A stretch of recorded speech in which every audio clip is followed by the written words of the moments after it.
Thanks for rejoining us here again, Regina Ellis. And we've been talking about colon cancer. Just before the break, we were talking about two of the factors that young people certainly need to be concerned with, especially if there is a history of colon cancer in the family, and that is inactivity and obesity. And it's becoming almost this repetition. What are we hearing time and again? If you're in the arena of healthcare, time and again you're hearing this. We just finished Heart Health Month. Heart health. Yes. Of course, we just went through a National Cancer Prevention Month in February. And that's, one of the top things that you could do is watch your weight, maintain a healthy weight, and get active. And boy, we have just really... We got to get up off the couch, folks. We've just got to get ourselves going. I include myself on that. I've become a couch potato, I'm afraid, in the last couple of years. Our whole work, the way we work, has changed so much in the last 100 years. Sure. That we're not getting that activity that, we used to, take for granted. Sure. We take the elevator instead of the stairs. We are sitting at desks all day with our computers. And our fingers. We might have arthritis will be nice, strong, slim fingers. But other than that, Exactly. So people that lead an inactive lifestyle, they need to find a way to increase some activity into their days. And then people that are overweight are at risk for colon cancer. And there are several other different types of cancer, and we've already mentioned heart disease, increase in diabetes, type 2 diabetes has become very, very rampant in our society. So it's just a good thing to do. To get out there, and we are blessed to live in such a wonderful area. To get out and go boating, fishing, hiking, biking. On the rivers, the lakes. There's so much for us to do out there, and it's right in our own backyard. Absolutely. So we need to make sure that the Twin Lakes communities are out there guys. And we challenge you, get out there, come on. There's David's Trail, get out on the trail, go hiking, it's gorgeous. Yeah, and the mountain bike trails as well, and there's just lots and lots of things for us to do. Go walk around Cooper Park and Rapsbarren and all of that. There's just lots of things to do. Many things to go do. There are. Another risk factor is smoking. Oh, okay. And now I wouldn't have put that together with colon cancer, but yes. So that tobacco is just not good for us in any way, shape, or form. So we can help with that at the Peitz Cancer Support House. We can help you stop smoking. We have free to the community tobacco cessation classes. They are set up in 3 sessions, and Roxy Coop and Larry Nelson do an excellent job with those classes for us. They are held at 6 p.m. You've covered all the bases and all the excuses. Well, gee, I'm working. No, it's at 6 p.m. Exactly. It's free. It's free. Will not cost you anything. And if you quit, it will definitely save you some money. And Roxy and Larry are both former smokers. We utilize, so they know what someone's going to go through and how they feel. We utilize a program called Quit Smart, and it's one of the highest rated successful tobacco cessation programs that are out there. Is it a step-down program? It is. They do utilize nicotine patches in order for you to help with your addiction. As Roxy's so cute. You've just got to come and meet her. She's just a wonderful, she is. She's a very, very bubbly person and really cares, about that. She's an RN, so she can also give you some wonderful nursing advice. And of course, she sees lots of people in the hospital that, due to the fact that they're a smoker, they have a much harder time recovering from whatever it was. Whatever it might have been that took them to the hospital. Yes. So she really has a heart for wanting to help people stop smoking. Now, do they have to pay for the patches, the nicotine patch? This is all included? It's included, yes. Oh, my goodness. They will receive, they come in and complete the course and the way it's set up, and they deal with everything involved in quitting smoking. And as Roxy calls it, they use the warm chicken method The warm chicken method. Instead of the cold turkey method. Okay. So right there, that gives you an insight into how much fun you're going to have doing this as well. And it's not an easy feat. You know, we understand that, and everybody that's ever tried to quit smoking knows that it's not necessarily easy. But it's easier to do when you've got all the facts, you've got folks that know what you're going through. They've been there themselves. They can give you some great tips and other people in a things class that have happened with them, things that worked. You know, so they do a lot of that. Even thinking about what triggers your smoking. You know, that's something that so much of it is just habit.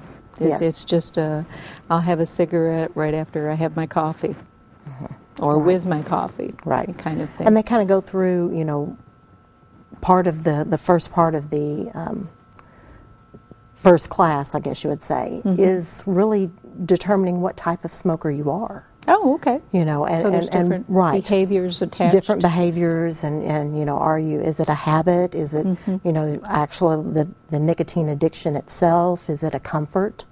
You know, what emotional trigger, you know, sends you to smoking? You know, and once you recognize that, you know, you're halfway on your way. To you know, to being able to correct it. And that's wonderful. It is. It's a very good program. Do they have a program starting pretty soon? Actually, they just finished up one. Okay. And we usually do them every other month. Okay. You know, so they can call the Peitz Cancer Support House, 508-2273. Okay. And we'll take your name and number and let you know when the next classes come up and make sure that we get you a spot in there. And you get, at the end of the session, when you go home, you'll have 2 weeks worth of nicotine patches. Just to keep you going. Oh, that's wonderful. Yes. Well, and for those that may observe this, today's the beginning of Lent. If you want to give up something, I couldn't think of anything better to do for your body than to give up tobacco. Yes, absolutely. And give yourself back to your family if that's the case, or just give yourself a wonderful gift. Very, very good. So that's a few things that pertaining to colon cancer that we can look at. Of course, 90% of colorectal cancers occur in people over the age of 50. But the older I get, I'm just, you know, oh, good, okay. Yes, but definitely those 10% that occur in someone under the age of 50, they need to be aware. You know, be aware of what's going on. Get your yearly physicals at the doctor's office. If you have something that's changed, let them know. Be sure that they're aware of the changes in symptoms, what those are. Right. Does it say anything at all about diet? Definitely eating more a high fiber diet and more fruits and vegetables is, you know, where we all need to be. Right. Anything about more fish or less red meat? You know, there's not really anything. There's not really anything that I've seen with that associated with colon cancer. Okay. Most of what I've seen is that high fiber. High fiber. Okay. Add that. Make sure that's in your diet.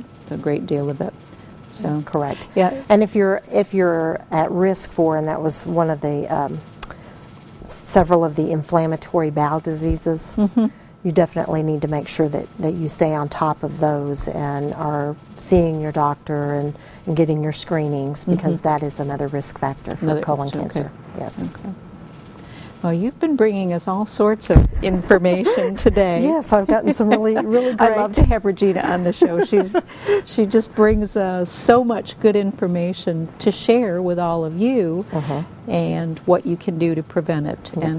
And on March 18th, that's a Friday, and we have a group that meets at the Peitz Cancer Support House on the first and third Fridays of every month, and that group is Celebrating Life. And they're a wonderful group of a variety of different types of cancer. And it's open to men and women. You know, anybody can come in. Their main focus is just celebrating life. I mean, they're just really glad to be there. And so it's a wonderful group. They're going to have a special guest speaker. And they kind of have a pet, I guess, guest speaker that they like to have come in. And we're very, very blessed by having Dr. Carter. Oh, my goodness. From Carti come in. And he fills in when Dr. Wells is on vacation or away at training and things like that. And we've kind of gotten to know Dr. Carter when he comes up. He has a wonderful sense of humor. He is. He's a lot of fun. A lot of fun. And a lot of people may not know this, and he's shared it many times, so I know he doesn't mind me to share it, but he's a colon cancer survivor. And anytime he's in town celebrating life, I'll hold a meeting, whether it's on Friday, whether it's their regularly scheduled meeting or not. They'll come in and visit with him. And not only is he a colon cancer survivor, but of course he's a radiation oncologist. So he's actually been able to see it from both sides. Yeah, and he absolutely knows the benefits of early detection. Yes. So he'll be at the Peitz Cancer Support House on March 18th. Okay, what time will he be? The group will start at 12 o'clock, and Dr. Carter will get there as soon as he's seen his last patient over at Carti. Okay. So to be announced. Yeah. Yeah. We know better than to set an exact time for Dr. Carter. With good reason. With good reason. I'll appreciate that. Yes, because he definitely has a passion for, if someone has a question, they're not going to go home until he's got their questions answered. Yeah. And we really appreciate that. Yeah, we appreciate that from him. So we can sit and visit and wait. And when he gets done over there, he'll come over to the support group meeting. And of course, it's very fitting that this is Colorectal Cancer Awareness Month, and he'll be in town in March. No, I just love it. And I know that I've spent some time over at the Peitz Cancer Support House, and when I'm there, I know that each time I've met the survivors, what a wonderful group of folks to have the pleasure and the honor to be around. They absolutely do have a new lease on life and embrace every single moment that they're given. Yes, they are. And it just is, it's a perception that's very different than many of us have. We just don't always think, we just always think there'll be another tomorrow and another tomorrow and another tomorrow. Right. And then when you meet folks that have had to face a crisis, they've had one of the cancers, they've survived, their outlook is so much different. So, and it's just very encouraging, even people that are going through treatment. And of course, one of our favorite mottos at the house is, you are a survivor from the very moment that you hear that you have cancer. So you receive that diagnosis, you're a survivor. You go home and you go to sleep, you get up the next morning, you're still a survivor. And we really try to instill that into people while they're going through treatment. This is something that you can survive. None of us know how long. We don't know how long you're going to survive it, but you are surviving. Yes. And that is the feeling. It's palpable. It feels tangible, and that is hope when they walk through the Peitz Cancer Support House doors. Regina, I want to thank you so much for being here today. You're always a delightful guest to have. You bring us so much good information. Ladies and gentlemen, please go for screenings. Give your doctor, your primary care physician, all of the information. If anything is changed, make sure that your physician is aware of that as well. Early detection is the key. Get up off the couch, eat better, get some exercise. Stop smoking. Stop smoking. All right. And you don't have to do any of those things alone. No. Nope. Have a buddy system. Get out and go walking every morning or every evening, and go to the Peitz Cancer Support House. Give them a call one more time, 508-2273. 2273. Find out. CARE. Or CARE. There you go. We all know that this means text. For those of you that may not be aware, that's the little text sign. So, absolutely. So that's a real easy way to remember the telephone number. Because we do. We care. We care about people. Yes, you do. And you take such good care of them, and we get to see those results all the time. So thanks for joining us today. You're welcome. Thank you. We'll see you again next week. Thank you for joining us.